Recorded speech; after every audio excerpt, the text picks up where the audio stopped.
Hey guys. Ooh, I don't know why my voice cracked there. Hi guys. Hey guys, welcome to another episode of I almost said the wrong thing. You're really doing bad today. The Life in General podcast. What the hell is going on? I don't know if I'm having a stroke or what.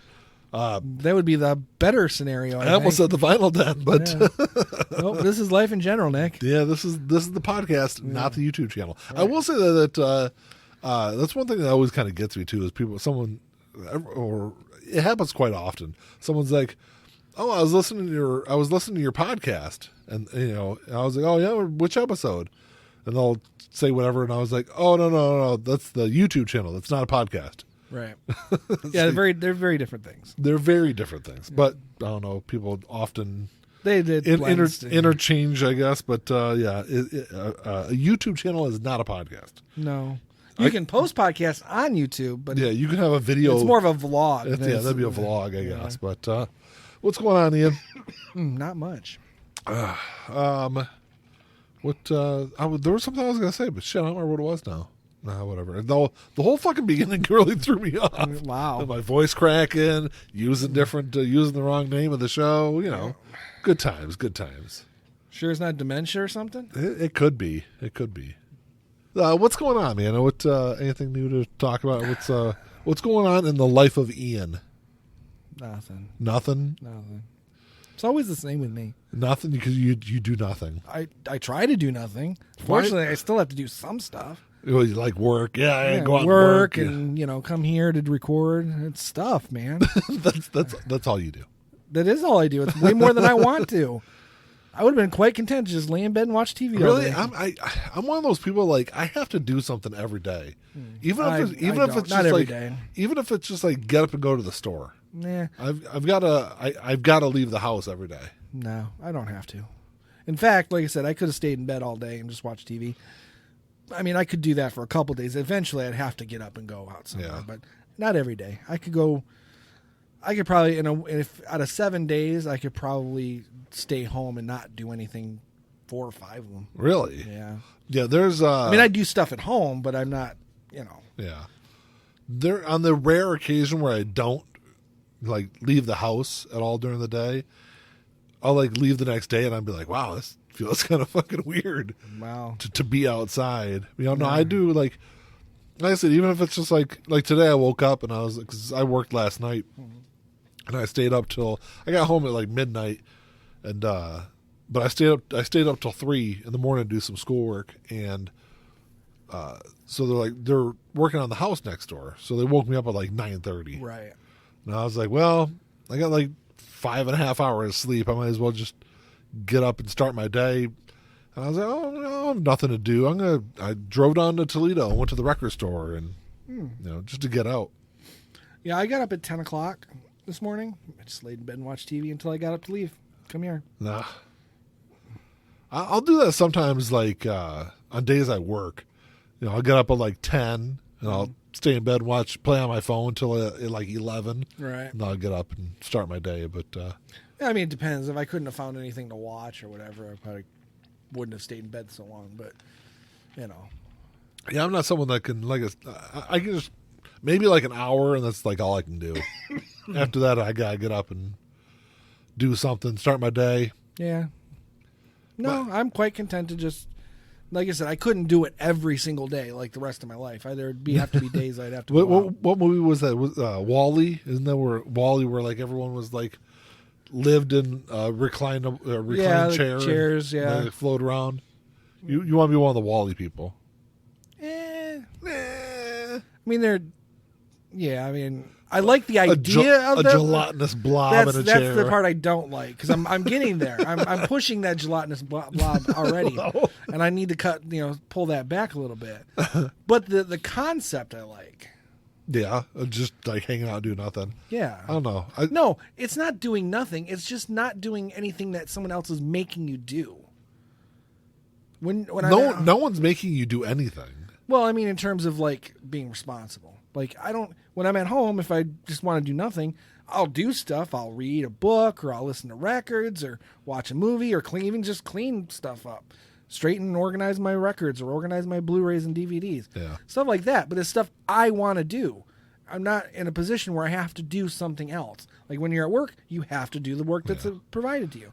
You don't have to go to work, though. No, there's always choices involved. But the problem is that in order to exist in the world that we exist in, I have to go to work. Some people would say you don't. Some people just say, well, it's all the lazy people that don't work. That's why the country is the way that it is. No, the country's the way it is because of rich people, not poor people. Yeah. Well, it's the rich people tricking the poor people. Right. Well, no. I'm sorry. It's the rich people tricking the middle class people. That the poor people. That's all the poor people's fault. Right. When it's not. Yeah. So, and I'm well aware of that, but I don't want to be one of the poor people, even though I'm not barely in the middle class. I'm lower middle class. You're middle class. Lower though. No, I mean you're middle class. I don't think I am. You're not like upper middle class for sure. No, but... I don't even think I'm middle class. I think I'm like on the lower spectrum of it. No, I don't think so. What's the classification? What's the wage range for middle class? For middle class, I would say because now I would say $30,000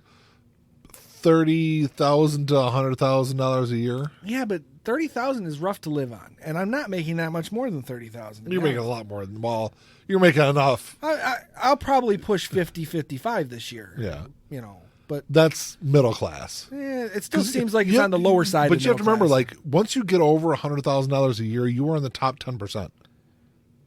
Yeah, I'll never get over. No, that's what I'm saying though. That's why I'm like saying if you're in the like 45 to 55,000 range, that's like that. I consider that that's like middle the class. Dead middle. Yeah. Okay. That's kind of the way I look at it. Right. They tax us. They tax the shit out of us. That they do. That they do. Yeah, because like I said, I think it's like maybe it's 110 or 115. Once you get over that, you're in the top 10%. So. Yeah. So anyway, I don't even know where we're going with that. I don't. We weren't going anywhere with any of that. Oh. I was going to kind of go somewhere with some of it, but. Because what's that look for? Well, I was gonna, but I'm not going to now. So fuck you. I'm not telling you what I was thinking. Well, I was in the process of going somewhere with all of it, and then we kind of got a little sidetracked. Okay. But no, I was going to say that I was reading an article recently about how or whether or not progressives. I guess the article said Democrats, but I think it's more so progressives. Can they win over rural America? No. And a simple answer, no. I think they can. I think they can. If they could distinguish themselves from Democrats, they might be able to get some. Yeah, but that's the problem. They never will. You're never going to win all of them. No, and I agree with that. But I think there is an opportunity, or there are opportunities there for progressives and Democrats in general to kind of chip away at some of that. They would have to work hard. Areas. They would still have to, like I said, distinguish themselves from Democrats, because if in the eyes of a lot of rural Americans, Democrat and progressives are the same thing, and they do not like Democrats. So it doesn't matter even if the message is right. But statistically speaking, most progressive agendas are universally pull very high, across the board. So the thing is they have to, if they could find a way to distinguish themselves, not necessarily not be Democrats, but find a way to distinguish themselves from Democrats, so that the people the rural Americans will actually listen to them. I think you brought up an interesting point, but I see a different side of it. Okay. And because you said that generally progressive ideas pull really well across the country, and they do. But the big issue when you kind of dig into those numbers is when you start talking about how you accomplish those goals, that's where you lose people. Right. Because people agree that, if you ask a poll, if you go out and poll, everyday Americans and say, if someone works a full-time job, should they qualify for government benefits? And I guarantee you, across the board, people are going to say, "Oh yeah, absolutely. If you're working a full-time job, you shouldn't qualify for Medicare, Medicaid, whatever it is, food stamps, any of that." But once you start digging deeper and say, "Okay, well, to get that person above that level, well, you're going to have to pay them more than $15 an hour." That's when you fucking lose people. That's when people are like, "Oh my God, like you want to pay people that much money? Well, how else do you think you're going to get them above that poverty line? Right. To where they're not working multiple jobs and still qualifying for, Well, the for government Republican benefits. the Republican philosophy would be to either ignore the problem or just lower the poverty line. Make it so that you're not poor unless you make less than $10,000 a year. Which they've done that in some states. Yeah. So then, I think it's Texas. So then you can still work 40 hours, not make enough money to survive, but not be below the poverty line. Yeah.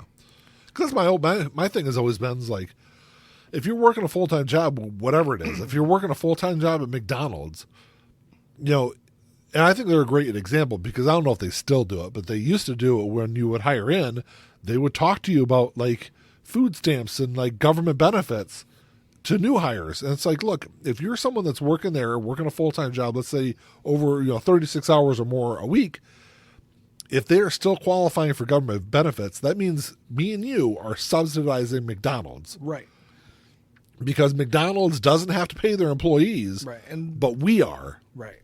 Exactly. And that's where, like I said, if you go out and poll people and ask them, because I've done it before. I used to work at a place where a vast majority of the people I worked with were what I would consider hard right-wing conservatives. Not like crazy like Tea Party, but pretty damn close. Right.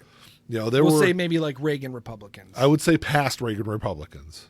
They were like more conservative than Reagan. More conservative. So like W. Bush. Yes, kind of yes. The neoconservative. Well, but I will say that all the people I'm talking about, I know they all voted and supported Donald Trump too. So well, right. Because of that D, that they can't stand the D. But when I asked them that specific question before, I said, I posed it the exact same way.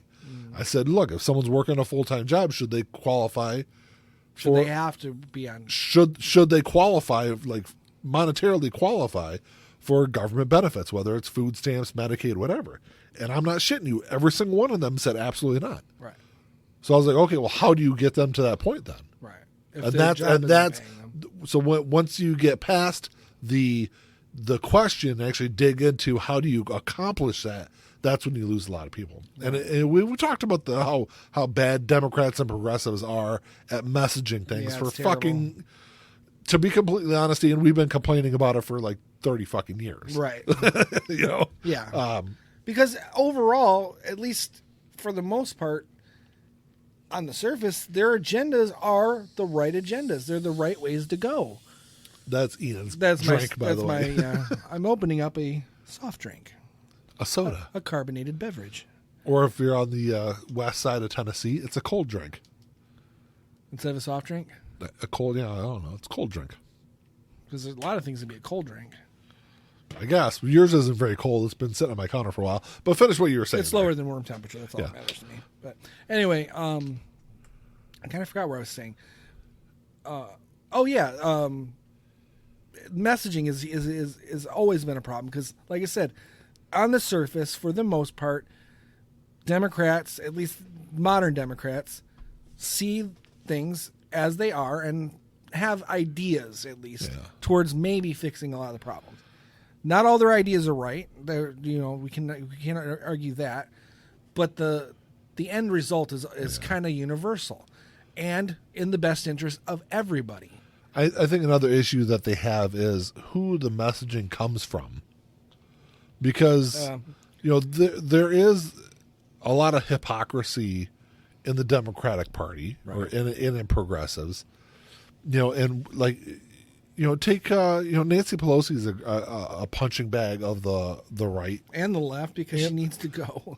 But when you talk about insider trading, like she is literally one of the worst people in Congress about insider trading. So how do you expect anything to get done on that topic when you have her running the party? Right. And it is that hypocrisy that. On things like that where people in rural America see that, and it's just like it just adds fuel to the fire. Right. But it happens exactly the same way on the Republican side, yet they don't seem to they don't see it. Because they're not being shown because their version of the media doesn't talk about it. Right. And I hate to go back to Fox News, but they are mainstream the mainstream media. Right. They are the number one most watched news channel. And it's funny because I actually had a conversation with somebody who said they were like, I don't believe the mainstream media. And I said, well, where'd you hear that from? Fox News. They are the mainstream. And as I said, you do realize that Fox is mainstream media? No, yes, they are. They are the mainstream media. Because this is right after they announced that another year in a row or something, Fox had outperformed the other news networks. Yeah. And I was like, they're the number one watched news program or news channel in the country. If they're mainstream, what is? Exactly. That's what I said. I said, you can't be both. Yeah. You can't be the popular kid and the not popular kid. Yeah. You can't. It's just not possible. You can't be the popular person and still lead the rebellion. Yeah, exactly. That's a better way to say it. Yeah. So, and and they were like, like they usually do. You can't be the right hand to Palpatine. And then blow up the Death Star. Yeah. Well, you could, but you'd be switching sides. Yeah. There's not a middle ground. That was a really bad Star Wars reference. But there's no middle ground there. But when you think of like the evil empire, you think of Star Wars, and Republicans. Yeah. And that's not just because I don't like Republicans. It's kind of what they're doing. So. Yeah, but because at some point, if you want to get to a point where we're able to really pass legislation on like an FDR kind of level, pass like these big programs that will actually help a lot of people, I think at some point you're going to have to win over at least part of rural America. Oh, I think they really need to work on winning over a vast majority of them, because a lot of their policies are going to help these people. And the opposing side's policies are only going to hurt them more. Yeah.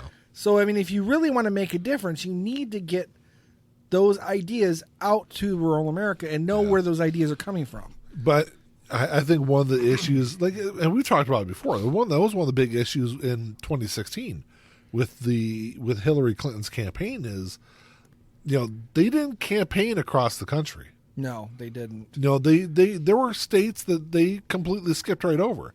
Because they didn't think they would even stand a chance in them, which is fine, but you still need to go there because you still have to represent those people if you win. Yes, and I think that was one of the things that the Biden campaign, did a lot better with was like reaching out to people in areas that they knew they weren't going to win. Right. And it's something that in my opinion, those are the places you should be going, period. Yeah. Because if you just rely on your base, you're going to win some, you're going to lose some. Yeah. But if you can win over your enemies, that's success. And that's one of the things I gave Pete Buttigieg a lot of credit for when he was running. Because he would go anywhere and everywhere. Right. He'd go on Fox News and have conversations with people on there, and all the meatheads they got on that network. And he would go to deep red rural America and talk to people. That's what you have to do. Absolutely. You have to go out there. If you're a politician and you are allowing a big section of the media, which is what Fox News is, if you are allowing them to paint you in a certain light, that's how people are going to see you. They aren't going to change their opinion. I mean, they may never change that opinion. But you're not going to change that opinion unless you actually go out there and talk to these people. Right. And say, look, I'm not eating fucking babies all day long. Right. Only on weekends. Only on weekends. Only on the 4th of July, because damn it, it's an American right. We have abortions, then we eat them. Right. They're both, one is the American right, one is not. You're right. Yeah, it is probably more legal to eat a baby right now because it's already born. They don't give a shit about it. So, once it's born, they don't care. Eat away. Yeah. But I don't know. I just don't have a good answer because it really comes down to, It's funny you brought this up because I didn't even think about this, but Bill Maher had a state senator from Maine who just wrote a book basically about this. Okay. About how Democrats really need to go out into the farmland and into the the factory towns, the small places, that they typically don't win in. Yeah. And what was their take on all that? I did not watch that. I mean, it was kind of, it's an interview and a plugging of a book, but basically, yeah, I mean, it's not being done. It needs to be done. And I think and that's the one thing that's hurt the Democratic Party as a whole over the last, really probably, 10 to 15 years, is that they haven't done that for a long time. Right. They have allowed the Republican Party to co-opt rural America. And not only that, but make them look bad because they do tend to stay in their blue areas, which tend to be your college towns, your big cities, elitist. The coast. Yeah. You're feeding that elitist image that is being, portrayed for you. Yeah. They're, it just, I don't know, because you're going to need new people. I think that's a big thing in the Democratic Party is absolutely you've got to find new people that are willing to go out there and actually fight. Right. And not because that's the other thing. I don't think they fight hard enough on their issues. They play the 20th century's version of the political chess match. Yeah. And those rules don't apply anymore. Do you think a lot of this has to do with redistricting, though? Well, I think redistricting is regardless of whether you're Republican or Democrat, a vast majority of people in Congress are safe. Right. If you're in the House, at least. Right. A lot of it does because, and then that's been going on for 50 years. Yeah. It's probably way worse now, but yeah, I mean redistricting, and that's. I mean, honestly, you could argue that it's been going on for even longer than that because probably. It's always been used as a weapon against minorities and minority populations. Yeah. So I think they finally realized that they could get away with it on a much larger scale. Yeah. This was probably like the Nixon era going into the Ford era and the Reagan era, realizing that they could really cut themselves into these areas where they would be completely safe. Yeah, but it's not just Republicans. Democrats do the same it thing. too, but Republicans do it on a much grander scale. Yeah, but if you're like I said, 95% of the congressional seats aren't going to change unless someone retires. Right. If you're one of those congressmen, whether you're Republican or Democrat, there's no need to go out there and campaign. Well, right. I think on an aggressive level, right. At least. Well, that's term limits is very important. I think we need to get some term limits in. Do you think so? Yeah. Because the problem is with term limits, and I go back and forth on this. I already know what your problem is because I have the same problem with it. Because then they're constantly campaigning and they're not. You're constantly campaigning anyway. But my problem is with term limits is when you have somebody fucking good, they can't stay. Right. Ted Kennedy did a lot of great things when he was in Congress. He would have had to leave in the fucking 70s if there were term limits. Right. Well, some would say that he probably should have anyway. But and if you have such a huge turnover all the time because of term limits, the only constant thing in Washington are lobbyists. Right. And all you do is you create more lobbyists from all these former politicians. Right, because that's where the money's at. That's where the money's at. Right. Even though they're, stealing money hand over fist in Congress. But, right. And that's kind of why I know. I agree with understand. You. I understand the argument for term limits, but if I had to pick, I would be against. Like if it was on a ballot, I would vote against term limits. Maybe adjust the term limits though, so no one can serve. And it depends on. I think there should be term limits for the Supreme Court. Yeah, at least now. Or age limits. Age limits for sure. Yeah. And not 85. An age limit of like 70, 75, I think is reasonable. 72. Yeah, that's kind of 72 would be the fine. number I always think of. Yeah. But instead of doing like, every 4 years or something, keep the election schedule the same, but make it so that no one person can hold the same office for more than 4 cycles. Yeah, or 10 consecutive years or something like that. Because if you say 4 cycles, that's 12 years, right? Or no, 8 years. Every 2 years. Yeah. Well, for the House, right? And then 4 cycles for the Senate would be 16. Okay. Yeah, I mean, even 16 might be too long, but it's 8 years might be too short too. So it's like if you can find some kind of middle ground. Yeah. You know, like I said, if you can't hold the same office for more than 10 consecutive years unless it falls within, like, oh, I'm going to go 11 years because I won't get Well, you couldn't say 10 because there's not going to be 10 years. You can do 10 years for the House, but you can't do 10 years as a senator. No. It'd be 12. Right. Because they're every 4 years. Right. Well, like I said, you just make that guideline. So, like, if your 10 years is up in a non-election year, you can stay on for that next election year. Until finish that term finish out. your term out. Yeah. You know, because we've got term limits for presidents. We've got term limits for governors. Yeah. But not for House or Senate or I don't think there are term limits in state. Some states might, but most states don't. Yeah, I don't think so. So it just depends on the state. Yeah. But I think that should be across the board. Like I said, no more than I think 10 consecutive years is very reasonable. If you want to make it 12 just to kind of even things out, okay. But that's enough. Well, 30 years in Congress is too much. And there are people who've been there and still there for. I mean, how long has Nancy Pelosi been in there? Long time. So too long. Yeah. But and I guess the thing is, like, going back, after I made that comment about the Supreme Court and doing, 72 is like the age out for the Supreme Court. You know what would happen though, don't you? They would just nominate younger and probably more inexperienced judges. I don't know. You can get much more inexperienced than some of the ones I've got now. Yeah, Amy Coney Barrett. Yeah. Well, I mean, there's a minimum age you have to be president. So you create a minimum age for the Supreme Court. If you're gonna have a maximum age, nothing wrong with having a minimum age too. Yeah.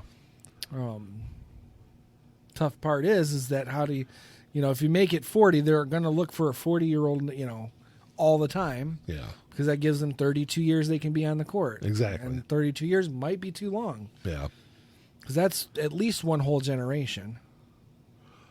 Yeah, I mean, it's... I don't think it should be a generational like I said, I don't think there's a clear-cut answer to any of that. I just... When I just think of term limits, I just... it's something I'm against. Just because, like I said, I think while I do understand the positives that would cause... I think the negatives just outweigh the positives. Yeah, like I said, I think you have to find some kind of a compromise or a workaround to make term limits work rather than just be arbitrary, the way they would be if it was just every 4 years you're done, every 8 years you're done. It's kind of arbitrary. I know 10 years is too, but it's not stopping you from running again after you take a break or running for a different. If you're the congressman, you're in for 10 years. You want to run for Senate, you're free to run for Senate. Yeah. But you're still going to have a limit there too. Yeah. But you're going to have to run. You're going to have policies, and theoretically. Do people really have policies anymore, though? Because that's kind of the other. Yeah, they do, just not the ones that win. And that was kind of the other thing I was kind of going back to with winning over rural America is. People, even Democrats, really don't have policies anymore. They have policy ideas. Right. They want to solve immigration. They don't know how to do that. But a vast majority of them probably couldn't sit down and tell me how they want to fucking do it. Right. No, yeah, you're right. They have ideas. They at least, like I said, their goals, and this is what I was saying earlier. It's the progressive goals are very beneficial for everybody. But no one knows how to get there. Yes. And no one's going to agree on how to get there. I think there was a time in American politics where all you needed was an idea because you'd get, if the populace voted for you and your idea was the one that was proposed, you had a think tank. You had people who... Deals were made in smoky back rooms. Yes. Yeah. And you make it sound seedy, but that's kind of how politics works. Yeah, that's how politics worked for several hundred fucking years. Mm-hmm. And some would argue probably still does. Not so much anymore. No, because now it's just cocaine-fueled orgies, apparently. Wait, who's having cocaine? Apparently Republicans. Really? Yeah, the guy who's in the wheelchair. I can't remember his name now. and I think he's a House member. Okay. He's either a House member or Senator. I can't remember, but he's the guy in the wheelchair. He was a veteran. He was doing an interview, and he said that he was invited by several Republicans to go to these cocaine-fueled orgies. That's what he said? He said. And is he Republican or Democrat? No, he's a staunch Trump guy. Really? Oh, yeah. Well, probably no one's done more cocaine than Donald Trump. True. But then what's funny is I guess now there was a picture released of him in women's clothing, and he said it was a part of a gag thing. And then there's another picture of him being touched by his assistant, who's a male. Oh. And then another picture, I guess, came out where he was naked on top of some guy with his crotch in the guy's face.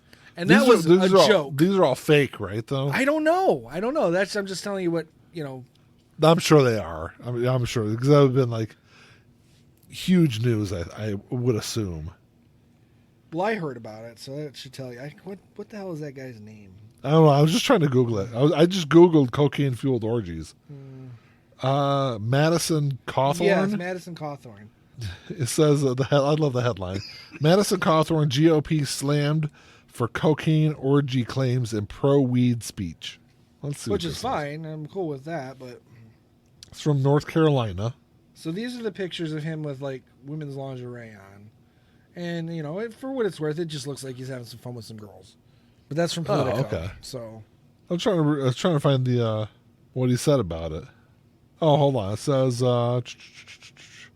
So he said during an interview with the Warrior Poet Society podcast, I look at a lot of these people, a lot of them that I've looked up to through my life. I've always paid attention to politics.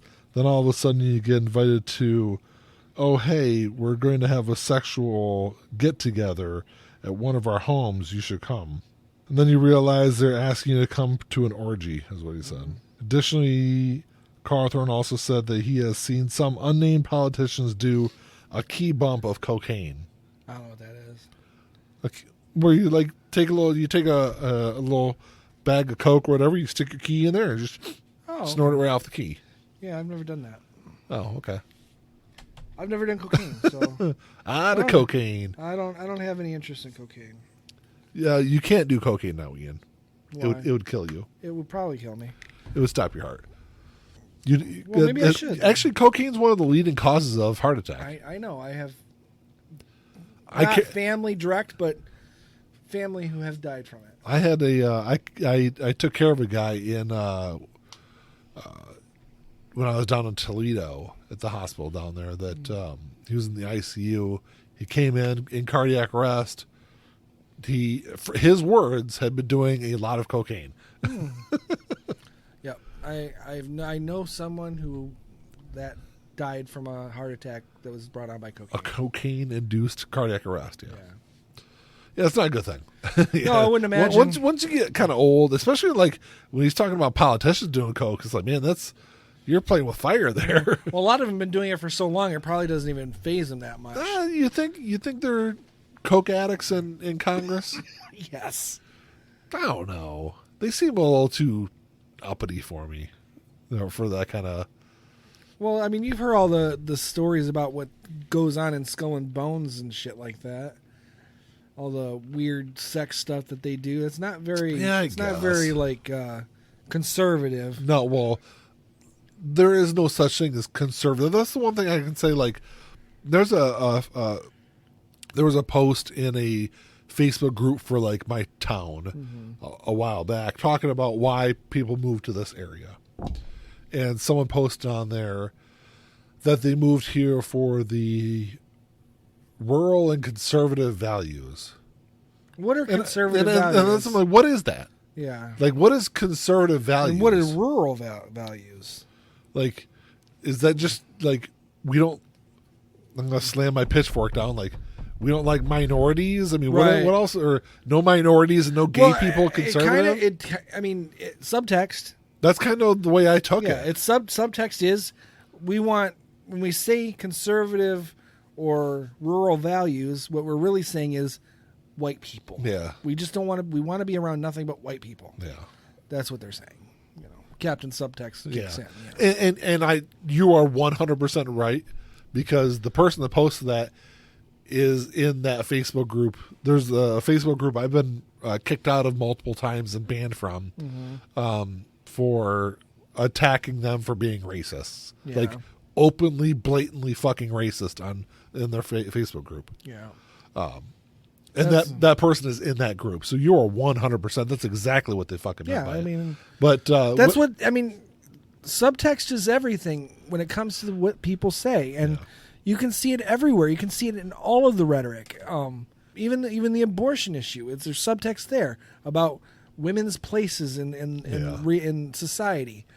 That's what that's about. They don't really give a shit about unborn babies. That's just an excuse, because a lot of these white men know that by giving women control over their autonomy, their bodily autonomy, giving them control over their birth canal, gives them power. And it raises the floor for everybody, and they don't want to raise the floor for everybody. So I just Googled conservative principles. And this is what I got. Now, this might not really answer the question, but it says first, the conservative believes that there exists an enduring moral order. Second, the conservative adheres to custom, convention, and continuity. Third, conservatives believe in what may be called the principle of prescription. Fourth, conservatives are guided by their principle of prudence. What is the prescription one? I don't get that. What does that mean? The principle of prescription? I don't know. But that's what I come up with. I'm going to tell you right now, I guarantee, I'll bet my damn paycheck on it. Any of those people that said they were here or they moved here for conservative values, they couldn't name any of that as their value. No, because they would say, well, like it used to be. Yeah. I mean, if they were going to be vague about it, they would, America used to be great. It used to be. Yeah. No, now it's not. It's different. And that's when you say, well, when was that? Right. Oh, the 1950s. Oh, you mean when like black people couldn't vote? Right. And like women had to be subservient? And well, black people could vote in the 50s. Wow. But you're right. Black people couldn't get like high-paying jobs. Yeah. They were service jobs all across the board. Well, not all across the board, but you know what I mean. Yeah. And they didn't have a say, and they could still be lynched in many, many areas of this country without any repercussions of the person doing the lynching. So yeah, but that's it. It wasn't that. It's not that it's better than. It's just better for them. Yes. Then. Yeah. Because they didn't have to share anything. Yeah. But no, yeah, it's that every time I see that, I've seen that pop up several times, and every time I see that, I'm like, what exactly? What are your ideas? Right. What are your conservative principles? Right. Religion. 9 times out of 10, it's going to the subtext is going to be racist or religious. Right. I was gonna say fundamental religious. Yeah. Because that's the other thing that I think has really hurt Democrats and progressives is the fact that they allowed Republicans to co-opt religion. Yeah. When if you actually go through and read the New Testament, because if you go through and look at everything that conservatives have done in, I don't know, the last 70 fucking years, none of that is in line with anything that's in the New Testament. No, but a lot of people, especially nowadays, think Jesus was an American. Yeah, a white man. Yeah, I know. Well, they've thought that for centuries, Yeah. but at least for amongst the white populations, which is the vast majority of the world at that time, anyway. But yeah, Jesus is an American. He was born on the 4th of July, and he loves guns. And he hates gays. And that's the thing is if there is a political party that is more in line with religious Christian, Judeo-Christian values, I would say. It's definitely the Democratic Party. Or at least I would say fundamental. Yeah, okay. Fundamental ideologies. Okay, yeah, that's kind of where I was going to. But it would definitely be the Democratic Party, not fully. I mean, obviously, if Jesus Christ was alive today and standing, in Washington D.C. and had to pick a side, he would probably align himself with the Democratic Party and not fully embrace everything the Democrats did. Right. But it's that's how I am. I mean, I don't embrace everything they do. No, I think that's how most people are. Right. Well, I don't know. I think the polarization has become far worse, and it's nobody would like willingly said, "Oh, I'm just flat out Democrats all the way," but it happened, and the same with Republicans. It may have even happened with Republicans first, but the Tea Party may have started that. Yeah. But I think we're at that point. I think it's if you're a Democrat, you vote for Democrats. If you're a Republican, you vote for Republicans. And all you can do is just hope that in whatever you're voting in, your side wins because there's that many more Democrats than there are Republicans, or vice versa. I saw a poll not too long ago. I don't remember who did it, but it was talking about. I think it was the president's approval rating, and they were talking about his approval rating with independents. And like my first thought was like, are there really fucking independents anymore? Not really. Because there really isn't. No. There's people who claim to be, but they're always going to vote the side that they lean more towards. Yes. Always. Now, I mean, there was probably a time when independents did vote both ways. Yeah, I'm sure. But not anymore. No. Anyone who says they're independent is just kind of cowardly. They just don't want to acknowledge that they are one side or the other because they see how polarized everything is. Yeah. And I get that. But, there used to be a lot of crossover between Republicans and Democrats. There's not so much anymore. No. There's not so much. I mean, I think you and I specifically have seen that. I know that my grandparents, both sides, I know that they had their political side, but I also know that they would be willing to vote the other side on occasion. My grandfather specifically, he's pretty much more Republican, old school Republican, but he voted for Kennedy. Eisenhower Republican. Yeah, more of an Eisenhower Republican. Became more of a Reagan one, but he started out it probably is. But he voted for Kennedy, and he voted for Obama. Republicans all in the middle, but so I think that generation was probably way more able to find balance. Our parents' generation, maybe not quite as much, but it was probably still there. And our Generation X is probably the last generation where that was even acceptable anymore. Because they're just, there's not, you take any topic in the political spectrum, and the two sides are on polar opposites. Right. There's no middle ground anymore. Even if there is, there's nowhere. You're never going to get it. You take a Venn diagram. There's no crossover. Yeah, it's just two opposite circles. Two opposite circles, exactly. And that's a good way to put it, because there actually used to be a cross section, and it's just not. It's that's moved so far apart. And I think a lot of that was from 2008 to 2012, where there was this like purging of conservative Democrats and liberal Republicans. Right. The Tea Party definitely purged a lot of them out of the Republican Party. And the Democrats did the same thing over the next couple of years. There's still a lot more old school Democrats in there than there are. I mean, I would say the Republican side actually, more in the last 5 years, has done a lot more of the purging. That's where you're getting your Marjorie Taylor Greens, your Lauren Boebert. But the House has always kind of been like that. I'm looking more specifically like the Senate. Yeah. Where you're right. There really isn't, a lot of crossover from the Republican Party into the Democratic Party. There's, maybe one or two, maybe, getting on a specific topic, but there's not a lot of crossover. Where there is a couple of more conservative Democrats still, but or the Blue Dog Democrats. What's his name? From Virginia, West Virginia, Joe Manchin. Joe Manchin. Yeah, he would be an example of that. And then what's her name in Arizona? Yeah, the other one. The other one, Kristen Sinema. Yeah.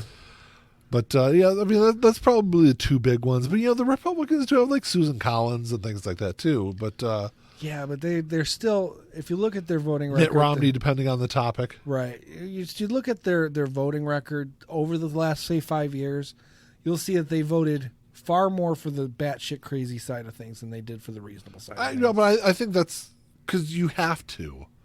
Well, you shouldn't have to. In a reasonable what I'm saying, society, you're right. You don't have to, but I think they're Republicans, so they're going to. Right. Just like the opposite is true. Also, you take any Democrat, even Joe Manchin has voted for 95% of the stuff that's been put in front of him that's backed by the Democratic Party. But it was the crossover from that more conservative Democratic side and the more liberal Republican side.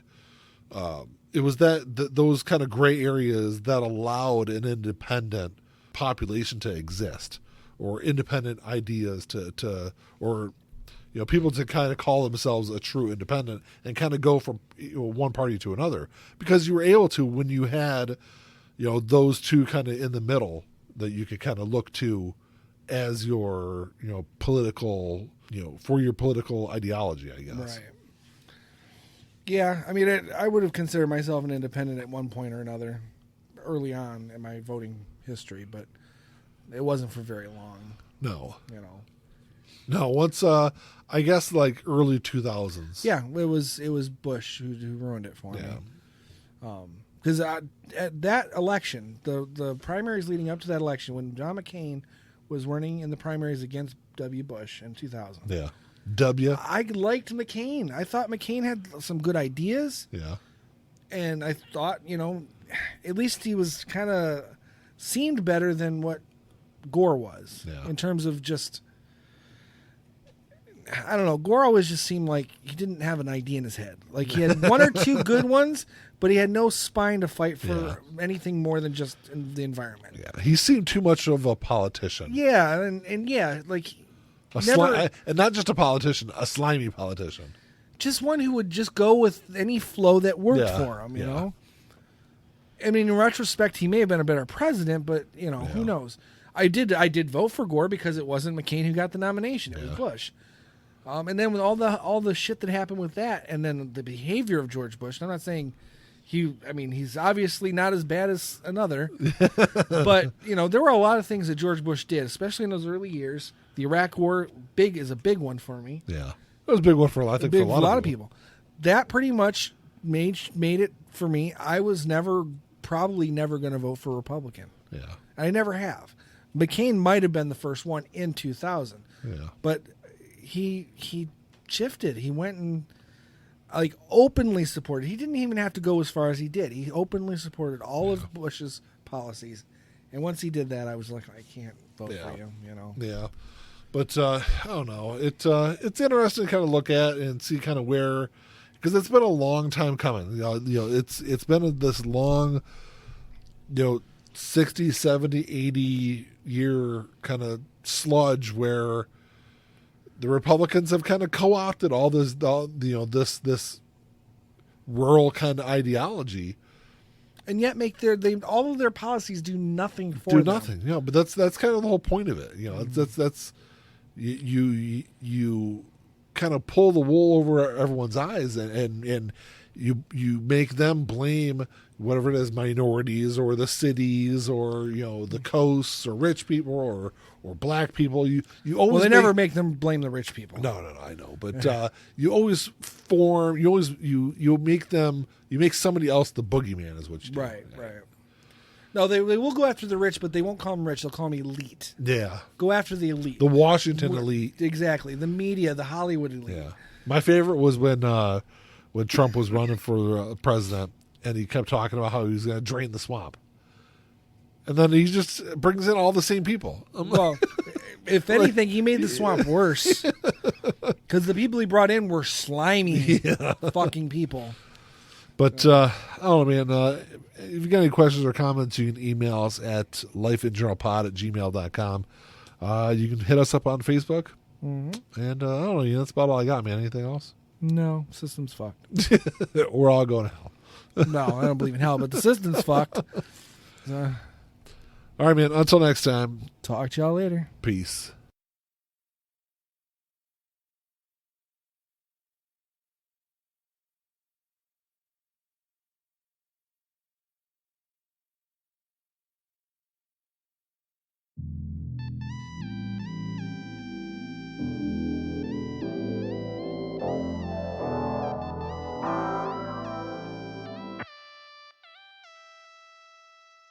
Playing my role, let me tell you about it. This shit right here, man, I'm about it. Only real niggas reside around me. Yo, old lady, drop a guard around me. Dip like I know you can, bitch. Show me the ropes like we in the ring. Got you two cobras, you wanna hang. Shoulder to shoulder, them niggas basic.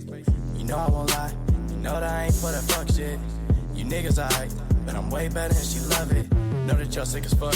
Here go this tissue, bro. We taking the dub. Hoping you get you some. This hit like a pick me up. She taking my drugs. Know they see the sign. That's some dollar signs. Know they sick as fuck. Know they sick as fuck. Tell them get well soon. Tell them get well soon. Know you sick as fuck.